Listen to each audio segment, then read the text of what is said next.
The European International Championship is done and dusted, and with it is the end of the Scarlet and Violet competitive history at the international level, as we are supposedly heading to Pokemon Champions by the time of the North American International Championships.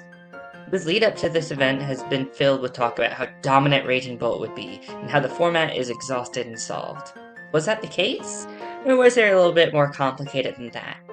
Like with LAIC, let's take a look at the top 8 of the tournament, and then we'll do a complete breakdown of the final match. In 8th place, we have Eric Rios of Spain. Eric took a Trick Room focused team that had a Tera flying Porygon 2 to set it up, and a Tera Ghost with Ursaluna to sweep, with an Amoonguss packing Sludge Bomb for damage rather than the usual Pollen Puff for support.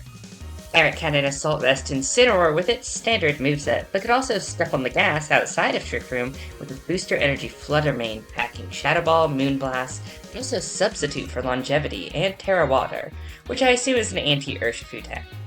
Eric grounded off the team with an Urshifu of their own, with Mystic Water to boost the damage of Surging Strikes and Aqua Jet, but also Terra Ghost to dodge Fake-Outs. This team had speed and priority outside of Trick Room, and when it gets set up, Ursaluna can clean up with guts with boosted facades and earthquakes. In 7th place, we have Friedrich Nielsen of Denmark, also running a Trick Room-minded team, with the Mental Herb Cresselia to help set it up, and then heal its ally with Lunar Blessing, and then boost their damage with Helping Hand, while another Terra Ghost guts Ursaluna takes KOs, which gets pretty easy if it's able to get a Swords Dance or 2 up. Frederick had an Ogerpon Wellspring with redirection support and Follow Me, and Recovery with Hornleech, alongside its usual Ivy Cudgel and Spiky Shield, and another Assault Vest Incineroar. The last 2 members were a unique pick, as the only player in the top 16 to run this infamous duo, Dondozo and Tatsugiri. Tatsugiri ran a Safety Goggles and Taunt set, giving it utility outside of its ally's mouth, as well as the Nuclear Bomb of Draco Meteor and Muddy Water, when they hit. Dondozo ran Oblivious instead of what I had come to expect as the default in Unaware, and a Covert Cloak to allow it to go fast on turn 1, ignoring Incineroar's Fake Out and its Intimidate. It can be a bit resource intensive, but on a turn 1 plus 2 Wave Crash, it can be an instant delete button right off the bat. In 6th place, we have Davide Fazio of Italy, where we see the first Raging Bolt in top 8, running the dreaded Booster Energy Calm Mind set, with Thunderclap and Dragon Pulse for damage. Davide had one of the best counters to Raging Bolt as well, with a Life Orb, Sheer Force Landorus Incarnate, armed with Sludge Bomb, Earth Power, Substitute, and Protect, and Terra Poison to get a boost on its Sludge Bombs while avoiding its weakness to Ice and Water. The Fake Out twins, Incineroar and Rillaboom, make another appearance. Rilla had its standard Assault Vest set, with double grass moves, Fake Out, and U-Turn, while Incin ran Fake Out, Parting Shot, Knockoff, and rounding off with Helping Hand, since Incineroar just gets every good supportive move.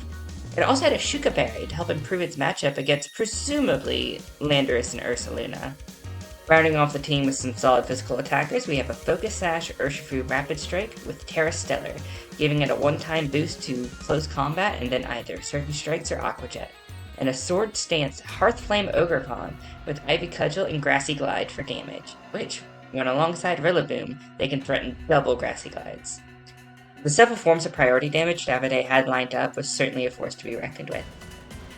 In 5th place, we have Nicholas Kahn of Australia, with a pretty similar team to Davide. Another Landorus Incarnate running the exact same set as Davide, and Incineroar with Safety Goggles, Flare Blitz Knockoff, Fake Out, and Party Shot, followed by its partner in crime, another Assault Vest Rillaboom. Also present was another Calm Mind Raging Bolt, this time holding Leftovers for added recovery, which, when added with Rillaboom's Grassy Terrain, makes it a real tank.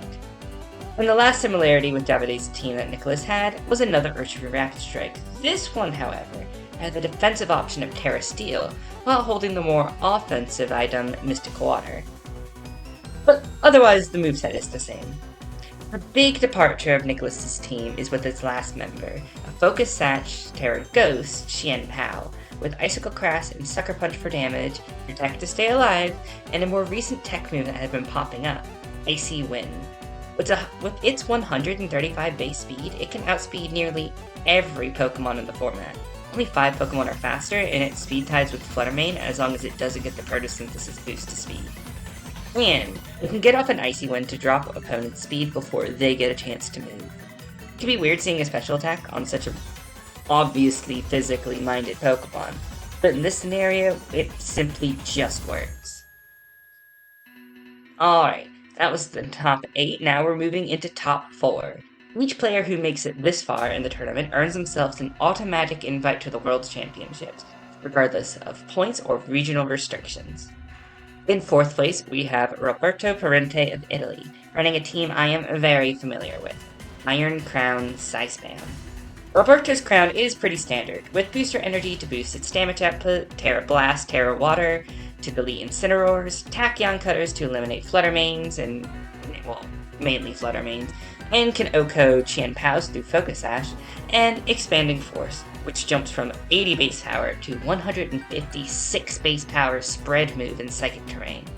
To set up that terrain, we have the girl boss Indeedee, holding the Rocky Helmet and Terra Fairy, with the usual supportive moveset of Helping Hand, Follow Me, Trick Room. The 4th move for these Indeedees are either going to be Dazzling Gleam, to break Focus Sashes or to pick up KOs Crown might have just missed out on, or Psychic, making use of its own terrain. In Roberto's case, they decided to go with Dazzling Gleam. Speed control, Roberto had a Tornadus with a Focus Sash, with Tailwind, its signature move, Bleak Wind Storm, Protect and Rain Dance, which makes Bleak Wind 100% accurate, boosts up Iron Crown's Terra Water Terra Blast, and boosts up the damage of Roberto's next Pokemon, Urshifu Rapid Strike, which is holding the Choice Scarf for speed, Surging Strikes in close combat for damage, Rock Tomb, a move I didn't even know Urshifu learned, for added speed control, and U-Turn for repositioning. Roberto also had a new iconic partner for these Iron Crown teams, Regidrago. Is that how you say it? That's how I'm saying it. Running a Life Orb with its signature move, Dragon Energy, which is basically Dragon-type Eruption, along with Draco Meteor for when it gets low on health, and Earth Power so it doesn't get hard-walled by Fairy types. The last member of the team was an Ogerpon Hearthflame, with Ivy Cudgel, Wood Hammer, Spiky Shield, and Follow Me.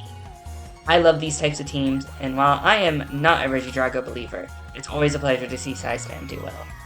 In 3rd place, we have Francisco Piopero from Italy, running several blasts from the past. Returning from Regulation H, we have a loaded die Terra Steel Dragonite with Scale Shot, also with Iron Head, Protect, and Extreme Speed. E-Speed Dragonites used to be big back in early Reg E and F, and were especially potent alongside Chien-Paos. Speaking of, Francisco also had a Focus Sash Chien-Pao, this one armed with Ice Spinner for Terrain Hate, Sacred Sword for solid fighting type damage and ignores any defense boosts, and Sucker Punch to round it off.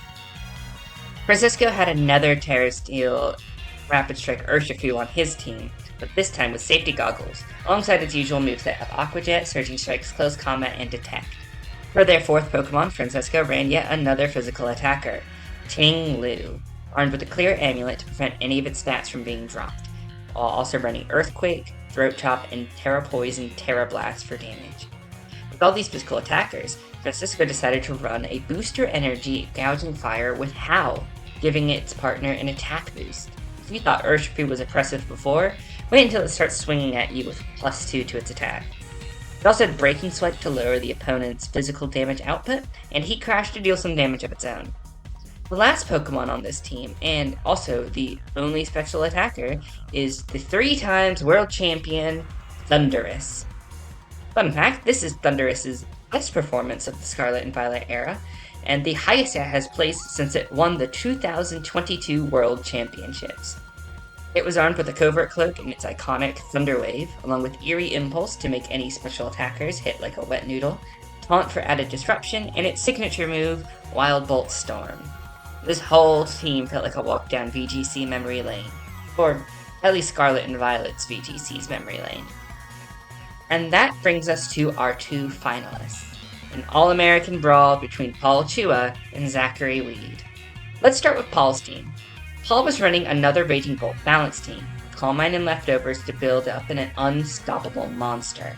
Rillaboom and Incineroar's Revolving Door Fake Outs gave Bolt the time to set up those Calm Minds, while Intimidate to lessen the offensive pressure of Paul's opponents, and Rillaboom's terrain kept Bolt healthy.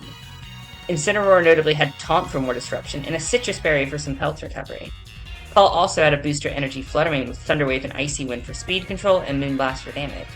Paul had an all-out damage Urshifu Rapid Strike themselves, with a Focus Sash and Terra Water to fully focus on hitting hard with Surging Strikes and Aqua Jet. The last member of Paul's team was another one of those Swords Dance Hearth-Flame Ogerpons, running Grassy Glide instead of any of the grass moves. As for Zachary, they also opted for an Iron Crown Psy Spam team that, on the surface, looks pretty similar to Roberto's team. Both have Iron Crown, Indeedee, Hearthflame, Ogerpon, Tornadus, and Urshifu Rapid Strike. Both Zachary and Roberto's Indeedees and Ogerpons had the exact same moveset, items, and Terra types, and the only thing different about the two Tornaduses were the held items. But that's where the differences really begin to show. Zachary's Iron Crown dropped the Terra Water, Terra Blast option, instead running the defensive Terra option of Terra Dragon, armed with Calm Mind to set up before firing off those expanding farces. The Urshifu had a Focus Sash for survivability and ran Taunt instead of Aqua Jet, although it still had Terra Stellar to boost big fighting type and water type damage. But the biggest difference on Zachary's team was a Pokemon that was once thought of as the strongest Pokemon ever. In its best showing since winning Brisbane Regionals 2023, notably by Nicholas Kahn, and placing second at Toronto Regionals 2023, notably by Paul Chua, we have a Choice Banded Landorus Therian, one of only 5 Landorus Therians in all of EUIC. Zachary's was running Staunching Tantrum, Rock Slide, Earthquake, and U-Turn. So, there we have it. Those are our 2 finalists. Now, let's take a look over and look how their monumental match unfolded. Alright, so we have Paul Chua sending out his Urshifu Rapid Strike and his Flutter Mane, with the Booster Energy getting used up. What is it going to go for? It's going for Booster Speed. Well, Zachary has his Pokemon Hearthflame and their Urshifu Rapid Strike out as well. So on turn 1, we have an immediate Terastallization over on the Urshifu. Which Urshifu is it going to be on? Who is this? This is Zachary's Terra Stellar Urshifu. With Ogerpon deciding to go for Follow Me to redirect any attacks away from the...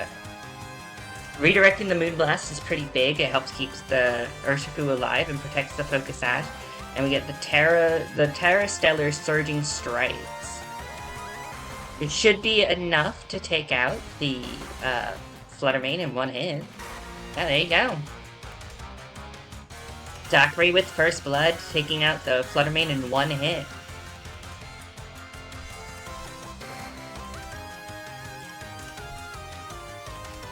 It is a pretty bulky Ogerpon to be able to survive all 3.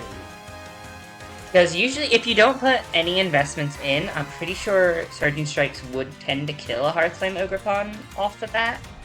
I think so. Might not, but I'm pretty sure. Now it's got to worry about, even though it 4 times resistant, Grassy Glide is still going to be a big threat for this Ogerpon here. But Fake Out also can just kill it. But it looks like we're seeing an immediate switch into Paul Chua's Ogerpon Hearthflame. We'll have to see what Zachary wants to do here. He has to fight the Terrain War against this Rillaboom. If he wants to run the Iron Crown Psy Spam set here, he needs to get rid of that Urshifu immediately. Or not that Urshifu, that Rillaboom immediately to win the Terrain War. And immediately we see Indeedee coming out here, but Paul saw that and went ahead and pre-swapped his Rillaboom to make sure that he can get terrain control. It does save Ogerpon this turn because it means that the Rillaboom cannot get off Rillaboom was not able to get off any attacks out first. Now the Surging Strikes into Indeedee is a classic, because with the Rocky Helmet, if you build your Indeedee to be super bulky, Indeedee can live at least 5 hits, which if it takes 3 hits, you do about 50% in damage of recoil to Urshifu. Urshifu took a wallop of damage from this. I mean, it lost 75% of its health purely from a resisted Ivy Cudgel and Rocky Helmet recoil. But Zachary's got to be careful because he spent a lot of health on his Indeedee, and if Indeedee goes down before it gets a chance to switch out and Rillaboom goes in, then he's gonna lose the terrain war, so that's why we have to see the Indeedee switch out immediately. But it's such an obvious switch out that you can see why Paul went for this, this targeting into it. Oh no, he didn't. Okay, so we just get the cleanup on Ogerpon, and Urshifu just protects itself. I do wonder if it's a speed tie between the two Ogerpons, but I feel like we could see... I think the way that Paul has built his Ogerpon, it feels like it wants to be super offensive. And we saw that Zachary's Ogerpon lived a Surging Strikes, so it might have a bit more bulk invested into it, and not as much either offense or speed. But now we see Indeedee switch back in here. So Zachary opting to not reveal their last Pokemon. We'll have to see if Zachary can pull this out, because Paul is currently in the driver's seat. That's Indeedee gone, so that means that Zachary has to reveal their last Pokemon at the end of this turn, and Paul has fully won the terrain war here.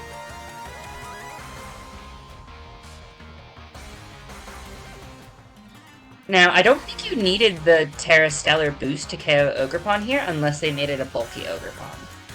Usually, close combats from most Urshifus is enough to take out most Ogerpons, from my experience. So with those defense drops, it was able to bring that Urshifu down to Sash, but now Paul has... Yeah, now we have Iron Crown coming out here, but no terrain for it. It's stuck here. It's stuck in a bad situation. Urshifu is pinned. Urshifu on Zach's side is pinned by the Grassy Glide coming out from Rillaboom.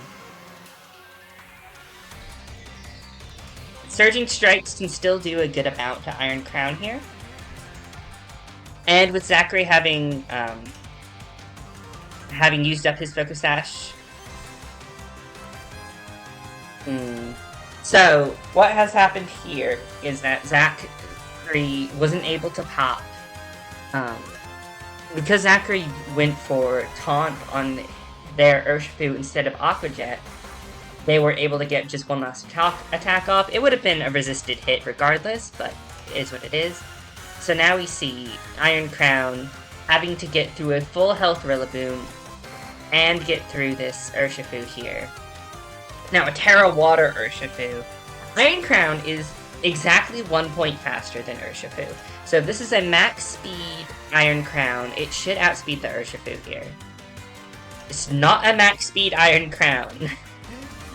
If you go max speed and with a speed boosting nature, Iron Crown will always outspeed an Urshifu. What that tells you here is that Zachary has invested a good amount of bulk into their Iron Crown. They didn't opt for just like the max speed, max special attack build. They put some bulk in here. But just with the high horsepower off from Rillaboom, it's enough just to close this out. Alright, we go into game 2, and we see immediately the Indeedee Iron Crown out for Zachary, and the Incineroar next to Raging Bolt for Palchua. So we immediately see the Indeedee shutting down the fake out options from Incineroar, and Zachary's Iron Crown used up its booster energy, so now we don't have to worry about big damage from knockoff. Also, Thunderclap is currently offline, but you're probably going to want to go for a few Calm Minds anyway, so not that big of a deal. We saw for a second we got Rillaboom and Hearthstone Ogerpon in the back.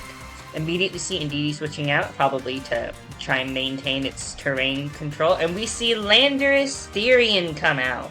Immediate Intimidate drop out onto the Raging Bolt and the Incineroar, but there we see Raging Bolt go away again. We're probably going to see Rillaboom come out. Yeah, there we go, Rillaboom for the terrain support. That means that now Fake Out is online for Incineroar. And there we go, Fake Out into Iron Crown, not very effective. We got the Intimidate drop, but it slows down a turn. With the terrain boost, Iron Crown's going to go back up to full health anyways, but it delayed a turn. Now we have another Fake Out. For the Fake Out cycling, we can see what Paul's going to opt to do here. And we'll have to see what Landorus locks into. Hard swap Rillaboom. What are we going for here? We see Raging Bolt come back out. Now that we have the terrain control, U-turn from Landorus. Decent amount of damage for, it's Choice Banded, but decent amount for a non-stat U-turn. And we get to see, I assume, Indeedee come back out. No, we see an Urshifu take the field. Focus Sash Urshifu. That's all 4 Pokemon revealed to Zachary, and a Calm Mind on the Iron Crowns,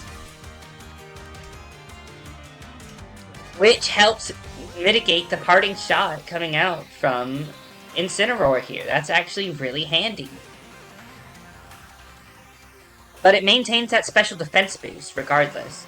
So with that special defense boost, it's going to be a much better position to take on this Raging Bolt. We see Ogerpon come out here. It's going to be threatening with those Fire-type Ivy Cudgels. If it goes, the Iron Crown could go for its Terra Dragon to resist the Ivy Cudgels, but then it's going to be weak to those Thunderclap, or the, not the Thunderclaps, the Dragon Pulses coming out from the Raging Bolt. So it's going to be a bit of a pin that we're looking at here. Thunderclap is online currently. We're seeing Paul walking in Thunderclap into Urshifu and thinking about doing the we've gone for the Grassy Glide into Urshifu. When Urshifu goes for a Protect or switches into Indeedee, this is a really good turn for Zachary. But no, we see the Protect on Iron Crown, followed by... Nope, we just see a Grassy Glide into Urshifu. It doesn't take it down to Sash, but does pretty good. And then a Thunderclap into Urshifu, but it fails as Urshifu went for Taunt, shutting down any option for Protects and for Calm Minds on Raging Bolt there. So Raging Bolt is not going to have any way to improve its special attack or special defense. And you can see here how effective the Rillaboom and Leftovers combo for Raging Bolt is. It did a non-insignificant... Landorus did a non-insignificant amount of damage with U-turn, and it's already almost back up to full health. If it doesn't take any damage this turn, it will be back up to full health. But now we have Urshifu, who's in a really precarious position here. It will go down to another Grassy Glide, or if a Thunderclap comes its way, it'll have to worry about that. We could see a switch out into Indeedee here, but then it leaves a question of what will the Iron Crown do. So that's Urshifu leaving, back into Indeedee for terrain control. So it will shut down Thunderclaps, regardless, because it didn't click an attacking move, and there's no priority here. But also, a niche, interesting thing there, Grassy Glide is a priority move in grassy terrain. However, when the grassy terrain gets turned off, it's no longer considered a priority move. So while it's a priority move in grassy terrain, when Psychic Crane comes up, it doesn't get blocked like Fake Out or Sucker Punch would. Instead, it just turns into its normal base power, normal priority bracket move. So we see the Hearthflame Ogerpon go for Terra Fire, and the Iron Crown respond with its Terra Dragon. That means it's going to take those Ivy Cudgels so much better.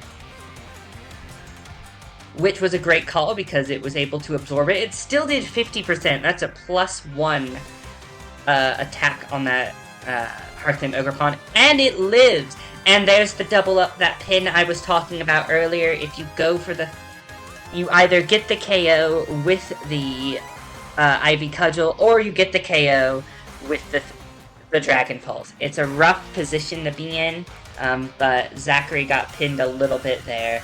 Unfortunately, wasn't able to get either KO.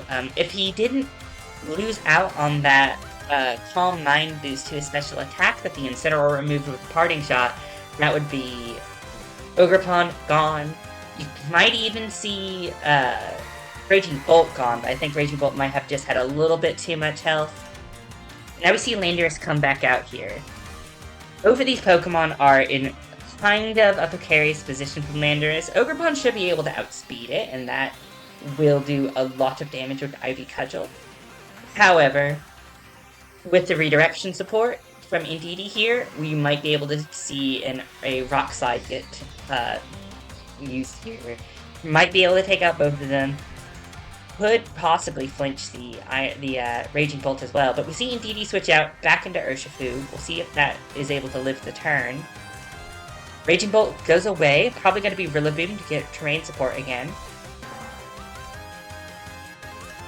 No, Incineroar. That's going to reduce the physical attack of both of these Pokemon. It's going to reduce the threat of close combat from Urshifu, and whatever the Landorus decides to opt for. But we're going to see the +1 Ivy Cudgel come out first into the resisted hit on Urshifu, but it doesn't matter. Urshifu was low enough on Zachary's side. Critical hit. I don't think that matters in the slightest. Critical hit. And now we're going to see Landorus do a Rock Slide. A super effective hit. But with the spread move reduction and the Intimidate, just does very pitiful amounts of damage to the Incineroar. And now with Ogerpon down, we can just see Rillaboom come out and Indeedee come out at the same time. It's going to come down to who's fastest of who gets their terrain. And it's going to be Indeedee who is the slower Pokemon. It's going to... Alright. Or maybe, I don't know. It's either is Indeedee who's the slower Pokemon here, or it's because... I don't know. I don't remember exactly how that works. We see a Fake Out into Landorus. I'm going to see probably a knockoff into Indeedee. Dazzling Gleam goes out. Does very little. A critical hit onto Rillaboom. Did not matter in the slightest. Knockoff deals big damage. Deals more damage with the Rocky Helmet chip than it did with the Dazzling Gleam. But with the Fairy, it's like it didn't even attack this turn. So now we're just seeing what can Landorus do at -1, locked into Rock Slide for the rest of the game. What is it able to do? It needs... This Landorus is going to need absurd critical hits. It's going to need to have absurd flinch chances to have a chance. We see Rillaboom switch out for Raging Bolt. A Helping Hand comes out on Indeedee to help do some big damage with this Rock Slide here. It double connects, which is really good. That does decent amount into Incineroar, but it doesn't get the flinch. Parting Shot comes out to Landorus. Landorus is now at -2 attack. And then we can see Incineroar switching again to put it down to -3. With a Fake Out now coming out from Rillaboom. This is looking pretty wrapped up for Palchua here. Zachary's in a very tough spot. With just a -2 Landorus for offense, with just Rock Slide damage, non-stab, super effective on Incineroar, but not by much. We haven't even seen a single Calm Mind come out on this Raging Bolt here. Not a single Calm Mind that people have come to expect to be the move that gets used here. Dazzling Gleam come out from Indeedee, almost kills the Raging Bolt, almost. And then we see just the cleanup, just the Dragon Pulse taking out the Indeedee. And now it's just this poor little Landorus all alone out here in the world. But with this recovery that the Raging Bolt is doing, it can protect here just to get even more recovery. Just absurd. It will gain another 12% of its max HP at the end of this turn. Grassy Glide, that is not insignificant amount of chip damage. With the terrain boost and the stab super effect, with the stab bonus, it's able to do a good amount of damage. It also bypasses. Letting it go faster than the Landorus means that it won't get flinched by Rock Slide. Wood Hammer might have killed, but with the Rock Slide flinch, it could have kept Zachary in the game. A Rock Slide flinch with a critical hit is what Zachary needs to win the game. But with another Grassy Glide from Palchua, Palchua has defeated Zachary Weed and is your European International Championship. What a match. That was a great match. And that wraps up the European International Championships, and what is supposedly the last International Championships of the Scarlet and Violet era. The next IC will be the North American International Championships in New Orleans later this year in June, by which we, allegedly, will have moved over to Pokemon Champions.